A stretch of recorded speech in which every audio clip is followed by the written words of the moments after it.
Ben voilà, Pierre m'a présenté, je m'appelle Simone et j'habite à Calais. Je suis une calaisienne de souche calaisienne, mes parents l'étaient aussi. Et Calais, c'est toute ma vie. J'ai grandi là, j'ai toujours vécu là, et Calais avant c'était une ville très agréable. J'adorais m'y promener, on était tranquille, on était en sécurité, il y avait toujours beaucoup de monde, l'été comme l'hiver, et Dieu sait que les étés par chez nous, pourtant ils ne sont pas très agréables, il ne fait jamais très beau, mais bon, c'était vivant.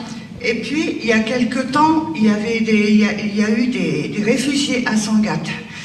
Et Sarkozy a décidé de vider le squat de Sangatte, on va dire ça comme ça, et ces réfugiés sont arrivés à Calais. Même moi, dans un premier temps, je disais, c'est des gens malheureux, ils sont paumés, ils n'ont rien, on peut peut-être les aider. Et vous dire comment ça s'est fait, j'en sais rien, mais du jour au lendemain, on s'est retrouvé avec des milliers, mais je dis des milliers de migrants. Actuellement, ils sont à 18 000 dans ce qu'on appelle la jungle. Oui, 18 000, c'est horrible, parce qu'ils ont fait carrément une ville dans la ville. Ils ont discothèque, commerce, école, coiffeur, ils ont même... non, je ne me permettrai pas de vous le dire, mais je pense que vous avez compris, pour les besoins des messieurs, bien sûr. Et ils ont fait des routes, ils ont donné des noms à ces rues, ils ont élu un maire. La police ne peut même pas entrer dans ce qu'ils appellent le quartier musulman, c'est interdit. Jusque-là, on aurait peut-être pu supporter, mais on ne peut pas supporter l'insupportable quand on voit qu'à longueur de temps, c'est tous les jours, toutes les nuits, ce sont des émeutes. Ils déboulent en centre-ville à 2, 3, 4 000, partout. Ils frappent sur les voitures à coups de barre de fer. Ils agressent les gens, ils vont même agresser les enfants. Il y a des viols, il y a des vols. C'est inimaginable ce qu'on subit. Ils rentrent chez les particuliers. Les gens sont chez eux, sont à table, ils rentrent, ils veulent manger, ils se servent, tabassent parfois aussi les gens, ils volent ce qu'ils peuvent voler et après, ce qu'ils ne peuvent pas prendre, ils le saccagent. Et quand on veut se défendre, on a la police sur le dos. La police ne prend plus aucune plainte depuis longtemps maintenant. Mon propre fils s'est fait agresser aussi. Il se promenait tranquillement au centre-ville, il était en train d'écouter sa musique, il avait les écouteurs aux oreilles, quand on lui a tapé sur l'épaule. Il s'est retourné pensant que c'était un copain à lui. Il avait en face de lui 3 clandestins, pardon. Et il s'est pris un grand coup de barre de fer en pleine tête. Mon fils est quand même assez costaud, donc il a réussi tant bien que mal à accuser le tue, il s'est défendu. Et bon, les 3 se sont pris une trempe, mais il a entendu sur le côté qu'il y avait du bruit, il y avait une trentaine de migrants qui venaient pour le massacrer. Et donc il est téméraire mais pas kamikaze, il s'est sauvé. Quand j'ai vu mon fils rentrer comme ça, franchement, je me suis dit, mais ils auraient pu me le tuer, quoi. Et il n'est pas le seul. Ils agressent les enfants quand ils reviennent de l'école, ou qu'ils partent à l'école, ou qu'ils vont au collège. Ils vont jusqu'à prendre les bus scolaires, montent avec les enfants dans les bus scolaires. Là, il y a le 23 janvier, ils ont fait une grosse émeute à Calais. Ça a été horrible. Ça a duré toute l'après-midi, toute la soirée. Ils ont jusqu'à taguer la statue du général de Gaulle. Ils ont écrit dessus « Nique la France » avec le drapeau de Daesh en dessous. Voilà. Qu'est-ce que je peux vous dire de plus que ce qu'on subit? Ils manifestent parce que sur leurs conditions d'accueil, mais plus on leur en donne, plus ils en veulent. Ils en ont jamais assez. Jamais, jamais, jamais. Quand on les croise, c'est donne monnaie, donne téléphone. Si on ne donne pas, on se fait tabasser. Et ne comptez pas sur la police pour vous aider. Je vous dis, ils ne prennent même plus les plaintes. Quand on veut manifester, on se prend la police sur le dos. Quand on se fait agresser, on va au commissariat de police. Que voulez-vous qu'on vous dise? Ils se ressemblent tous. On ne peut rien faire. Et je ne vous raconte pas de bêtises. Ça, je vous promets. Et moi, personnellement, j'aimais beaucoup avant aller sur ce que j'appelle la tombe de mon fils, c'est à la mer. J'ai perdu mon fils, on a mis ses cendres à la mer parce que c'était son désir, j'ai respecté son vœu. Je disais à mon mari, le soir, emmène-moi sur la tombe de mon fils, j'en ai besoin. Je ne peux plus le faire maintenant, parce que rien que le fait de traverser le centre-ville à Calais, on se met en danger. Le soir comme ça, dès qu'il commence à faire noir, on se met en danger. Je ne peux plus aller là où j'aimais aller pour... Je ne peux plus. C'est pas possible. J'ai peur. J'ai peur. Et on est beaucoup comme ça à Calais. Et ce que je ne comprends pas non plus, ce sont les Calaisiens. Ce sont les Calaisiens. Encore hier, il y a eu une manifestation. On était peut-être une petite dizaine de Calaisiens. Et tous les autres, ils étaient où? Mais la peur n'évite pas le danger. Le gouvernement nous a abandonnés.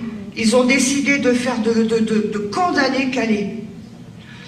Et si nous, Calaisiens, on ne bouge pas, on va choper tous les migrants de France là, et nous, on est fichus, on est morts. Et les Calaisiens, des moutons, je ne les comprends pas. Et hier, donc, j'étais à cette manif, j'étais en plein dedans, avec mon mari, mon fils, des amis. Et il y a eu le général Picmal qui était là. Il a parlé.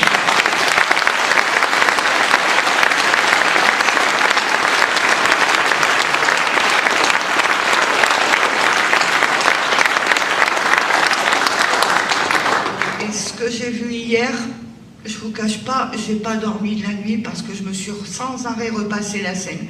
Chose que à la télé, à la radio, ils n'ont pas dit, même pas dans les journaux, on l'a vu se faire arrêter, se faire malmener comme une racaille. Lui qui est quand même une icône, une image de la France, qui mérite tous les respects, tous les honneurs dus à son grade, comme une racaille. On l'a vu se faire plaquer par terre, le policier lui mettre le pied sur la nuque. Je vous promets aussi vrai que je suis devant vous, on l'a vu. Ensuite, ils l'ont traîné, ils l'ont ramassé, ils l'ont emmené, chacun par un bras, ses pieds ne touchaient même pas terre. Et ils nous ont chargés, bien sûr. J'ai eu de la chance d'être là aujourd'hui devant vous parce que mon mari, qui a été assez malin, nous a fait passer par derrière les fourgons de gendarmes, de CRS, de canons à eau qu'il y avait. Sinon, ben, j'étais embarquée, je serais encore en garde à vue aujourd'hui. Et qu'est-ce que j'avais fait de mal? J'étais venue là. Là, pour protester contre l'immigration massive, invasive qu'on subit à Calais. Vous vous rendez compte que même les commerces ont perdu de 40 à 60% de leur chiffre d'affaires, alors qu'avant Calais, c'était une ville florissante, c'était gai, c'était animé, il y avait toujours des étrangers pendant les périodes de vacances d'été, les périodes de fêtes de fin d'année. Aujourd'hui, il n'y a plus rien. Plus rien. Tous les commerces qui avaient ouvert en centre-ville, ils sont tous fermés à part un. Calais, c'est une ville morte.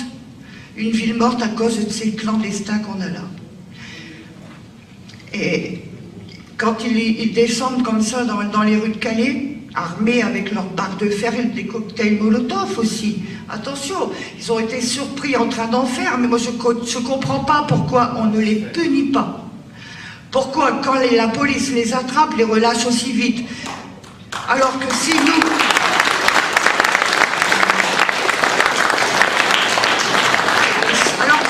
nous, en tant que Calaisiens, en tant que Français, on a le malheur de faire un pas de travers, on est tout de suite emmené en garde à vue, on est passé sur le grill, on n'a plus le droit à rien, plus le droit. Et parlons aussi de Madame Bouchard, Natacha Bouchard.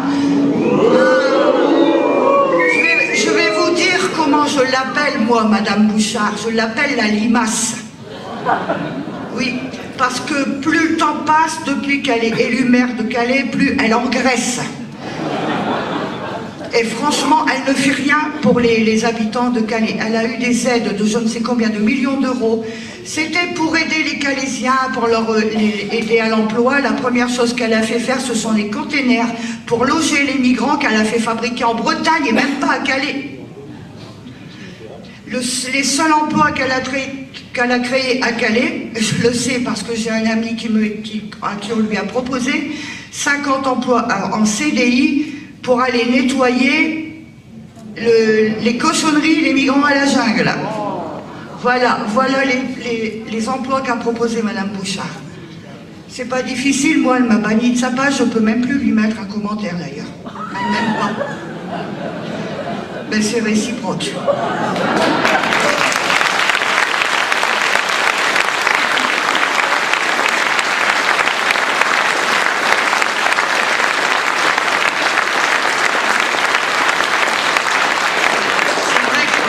Comme disait Pierre, je ne suis pas une intellectuelle, je n'ai pas fait des grandes études parce qu'ayant perdu mon père jeune, j'ai été obligée d'arrêter l'école très jeune aussi pour pouvoir aider. Mais je ne suis pas idiote pour autant.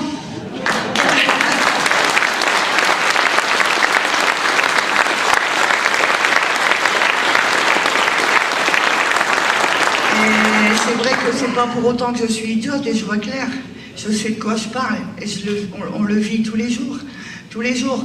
Alors maintenant, il y a aussi une chose qui se passe, c'est que ce sont les no-borders qui... Alors là, les no-borders, c'est la pire racaille qu'il peut y avoir, parce que c'est eux qui poussent les clandestins qu'on a calés à foutre, à mettre le... On va le dire comme ça, le bordel, hein. Mais c'est bien pire que ça.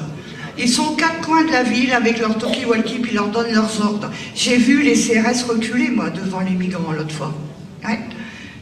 J'en ai pleuré. Parce que je me suis dit, c'est pas normal. C'est pas normal. On est chez nous, on est dans notre pays, on est dans notre ville. Les CRS devraient plutôt... C'était aux migrants de reculer et pas l'inverse. Pas l'inverse. Alors, ils manifestent parce que, comment donc, ils veulent 2000 € d'argent de poche par mois. Personnellement, moi, je les ai pas. Ça, c'est... Ils veulent une voiture et aussi une maison, bien sûr.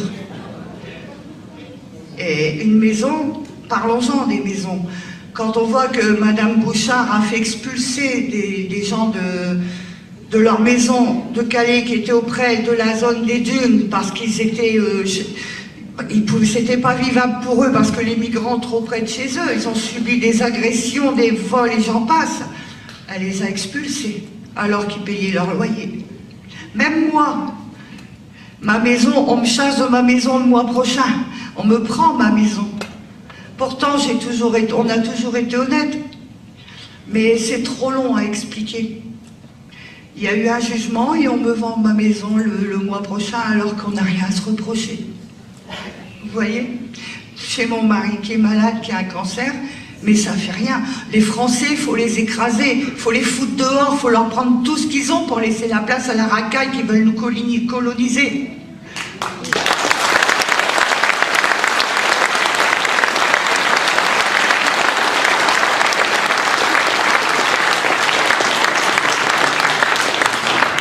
Dont on nous dit que ce sont des richesses culturelles pour nous. Mais je me demande où allaient leurs richesses culturelles, parce que s'il s'agissait de saccager, de détruire, de voler, de violer, et j'en passe, les Français étaient tout à fait capables de le faire eux-mêmes, ils avaient qu'à demander. Hein?